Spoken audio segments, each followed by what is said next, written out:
మంత్రి శ్రీధర్ బాబు కామెంట్స్ కు సమాధానం ఇచ్చారు కౌశిక్ రెడ్డి. శ్రీధర్ బాబుతోనే తన రాజకీయ ప్రస్థానం మొదలైందని అన్నారు. తాను సీతక్కపై ఎలాంటి తప్పుడు వ్యాఖ్యలు చేయలేదని అన్నారు కౌశిక్ రెడ్డి.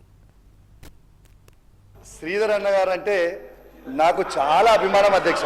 మీకు ఎప్పుడో చెప్పిన, నాకు రాజకీయం నేర్పించింది హరీష్ రావు గారు కాదు అధ్యక్ష. నన్ను రాజకీయాలకి తీసుకొచ్చిందే శ్రీధర్ అన్న అధ్యక్ష. నాకు తీసుకొచ్చిందే శ్రీధర్ అన్న. ఇది వాస్తవం. శ్రీధర్ అన్నతోనే నేను నా రాజకీయ ప్రస్తావన మొదలుపెట్టిన అధ్యక్ష. శ్రీధర్ అన్నతోనే నేను రాజకీయ ప్రస్తావన మొదలుపెట్టిన. శ్రీధర్ అన్నతోని వేలాది కిలోమీటర్లు నేను శ్రీధర్ అన్న కోసం తిరిగిన. ఇది వాస్తవం అధ్యక్ష. అయితే శ్రీధర్ అన్నతోనే నేను నేర్చుకున్న అధ్యక్ష రాజకీయం. రెండోది అధ్యక్ష, సీతక్క గారిని నేను ఏ మాట కూడా నేను ఏది కూడా అనలేదు. నేను పర్సనల్ ఏది అనలేదు. శ్రీధర్ అన్న మీరు సభలో లేరు. నన్ను సీతక్క గారే లేచి నీ లైఫ్ స్టైల్ ఒకటి, నా లైఫ్ స్టైల్ ఒకటి అని అంటే నేను తప్పేం మాట్లాడలేదు అధ్యక్ష. నేను ఉన్న వాస్తవమే చెప్పిన. ఏమని చెప్పిన అధ్యక్ష, రాజశేఖర్ రెడ్డి గారు కట్టించిన ముఖ్యమంత్రి గారు ఉన్న భవనంలో మీరు ఉన్నారు, అది మీ స్టేచరు.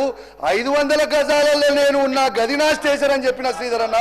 నేను ఎక్కడ కూడా తప్పు మాట్లాడలేదు, ఎక్కడ కూడా నేను సీతక్క గారిని ఇన్సల్ట్ చేయలేదని చెప్పి ఈ సందర్భంగా తెలియజేస్తూ, మరియు శ్రీధర్ అన్న గారికి, శ్రీధర్ అన్న గారు అంటే కూడా నాకు చాలా గౌరవం, సీతక్క గారు అంటే